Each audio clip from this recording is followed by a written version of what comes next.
everyone.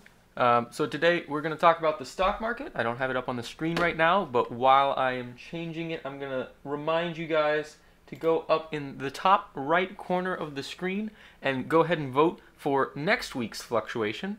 That will allow the stock market to continue to be a thriving entertainment, spectacle, and competition. So I'm hoping that the audio is fine. I didn't really adjust it too much. I kind of hectically set up everything today. I'll try to talk kind of quietly because I can see that the mic is picking up a lot of what I'm doing.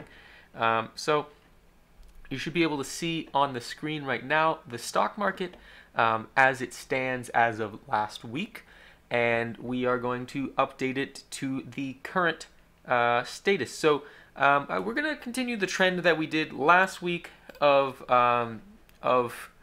doing the stock market update and then the market trends, and then we'll go check out the scoreboard. I just think that's a better order of things. It keeps the suspense building a little bit, and you can see the trends of everything.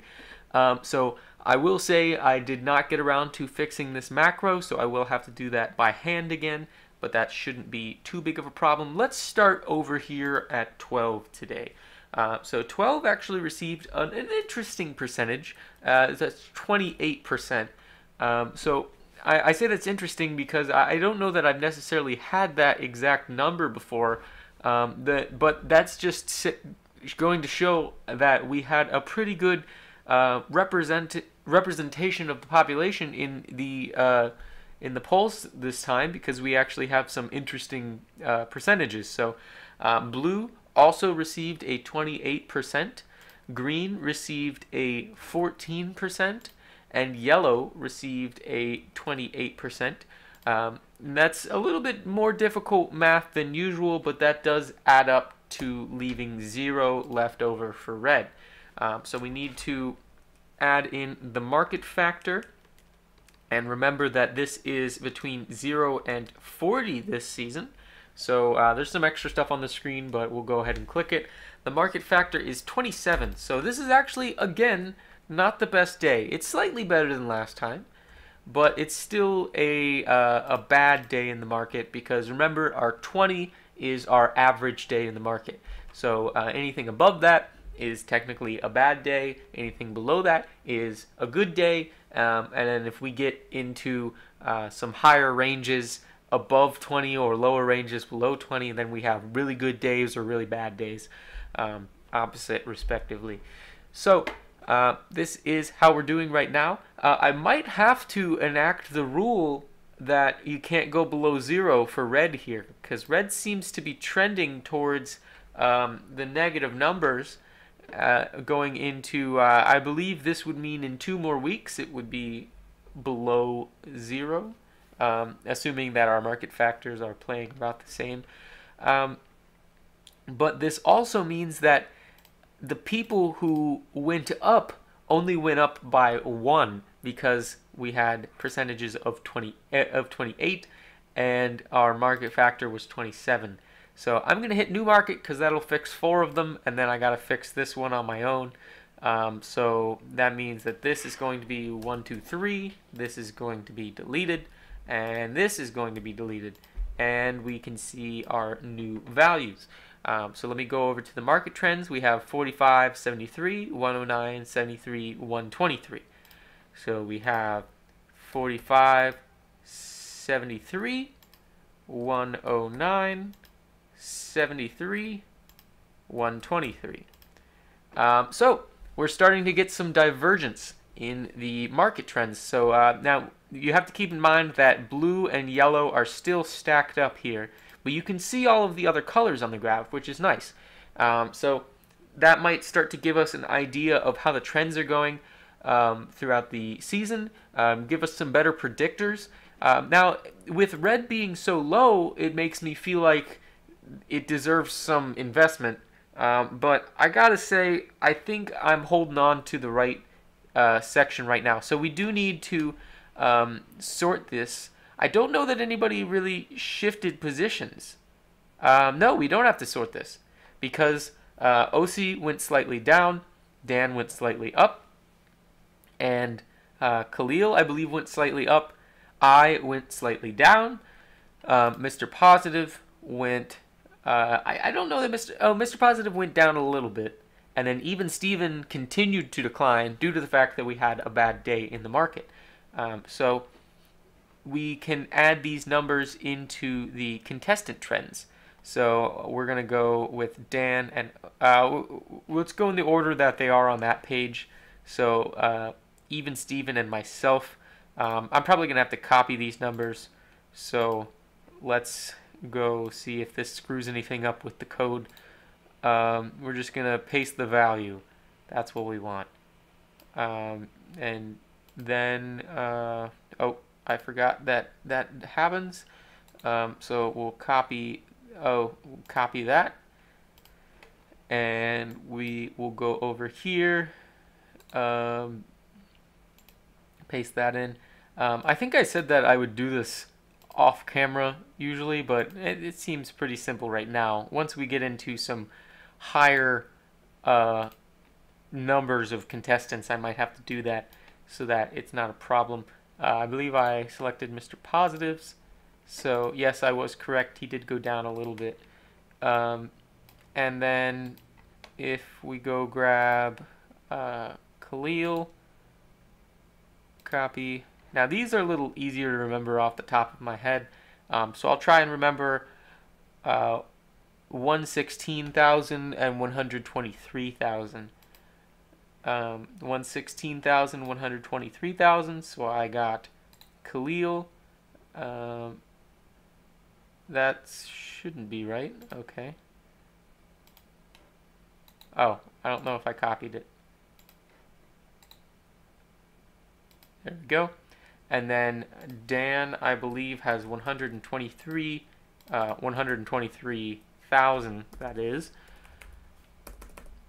And OC has 116,000. So now that we have that sorted out, we can look at the current market trends. And you can see that even Steven has been on a very steady decline. There is a slight difference in slope here, but because we had a 27 and a 28 as our two market factors, you can see that it's fairly linear with its decline. Now I have a slightly flaccid line right here. Mr. Positive did not lose as much as he did the previous week, and Khalil continued his gain. Dan also continued his gain, and OC is staying up there, but because of his investment in green, which also got some of the vote, he took a slight hit this week. So because I believe he has a large investment in green. It's 50-50. So he went up from 12 by 1, but he went down by a lot from green. So that's why he took a hit this week. But that's pretty much everything for the stock market. Don't forget to go up in the right-hand corner of the screen, click the little eye icon, and vote in this week's poll. I'm going to try to keep this short just because I have a pretty busy day today, hence the volleyball jersey. Well, this is just my IM jersey in general. The team I play for usually wears this color. So I'm going to save this off, and I'm not going to show you anything with Easteria just because I'm kind of in the middle of updates, and right now there's a lot of syntax errors because I haven't completed the full lines of what I'm doing. But I will just give you a little heads up on what's to come. In the next update, I'm planning on adding statistics, which is a big part of the whole game, but I think there's a cool way that I'm going to implement them. So instead of having an entire statistics page that's already populated, you won't necessarily know what the statistics are going to be until you gain one level in those statistics. So let's say that you have attack and defense. That's pretty obvious in most adventure games, but so there will be attack and defense. But at the start, when you go to your stats page, you won't see anything other than your health. So you won't see anything other than your health. I'm debating, I'm probably going to have a health bar that is visible, maybe not numeric, but just a visual indicator of health on the screen at all times. Or it'll be something that if you have less than full health, it will pop up. And then if you like regen it, then it will go away to get out of your hair. But that aside, so if you went and attacked something, then you would gain some experience in attack, and you would be able to get a level in that attack. And once you do that, it will pop up with a notification saying you leveled to level 1 in attack, and then when you go to your statistics page, then you'll be able to see the actual attack statistic and how much experience you need for the next level. This means that I can keep adding statistics in kind of secretively, and then you won't necessarily know, like, you won't just go out one day and be like, oh, I want to train in that. It will just happen, and then you'll realize that it exists, and I think that's a cool concept. I'm also working to expand the area a little bit. In the most recent update, I added a quest in by adding 2 more areas. So I added a path that was to the right of the start building and below the forest.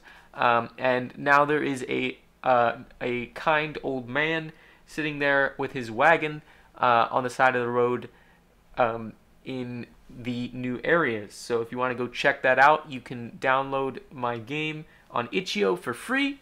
You can donate if you want, but it's probably not worth anything right now just because it's still in development. And it always will be in development. That's the point of the game. But you can go to jonoexplainsthings.itch.io/Easteria, and then you'll be able to download the game.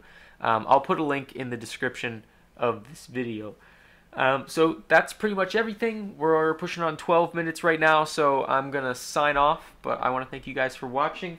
Once again, final note, don't forget to vote in the top right corner, and I will see you on Saturday with an interesting topic.